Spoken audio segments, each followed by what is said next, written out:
عبد الواحد بيوقع للاهلي 3 سنين عشان نتفق بس مع بعض. من وهو في المصري بنقول عليه لعيب كبير، واما جه الزمالك كلنا كنا طايرين بيه. احنا القيد ضيع علينا في الزمالك اعلى لعيب تكتيكي في مصر هو عمر كمال، اقسم بالله. يعني عمر كمال مثلا لو كان جه الزمالك ولعب باك يمين، عمر كمال ولا عمر جابر اللي احسن؟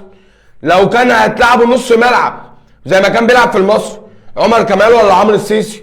عمر كمال ولا روق؟ احنا بس يا جماعه لما اللعيب يبقى عندنا او جاي لنا نقول عليه نجم، واما يجي يروح الاهلي نقول عليه وحش. لا هو ما بيعرفش يلعب. انا بقول لك عمر كمال اعلى لعيب تكتيكي في مصر، بيلعب باك يمين وبيلعب نص ملعب وهينفعك في كل مكان. انت بس القيد اللي ضاع عليك. اقسم بالله كان ساعتها اعلى لعيب في الدوري المصري الولد ده. بس يا بخت اللي حكايته بتصدق من قبل ما تتحكي. اهو النهارده فين؟ عمر كمال بيوقع على الاهلي 3 سنين، السنه الاولى 10 مليون، السنه الثانيه 10 مليون، السنه الثالثه 15 مليون، بمعدل اصلا 35 مليون. مش فلوس، ده فئه ثانيه في الاهلي.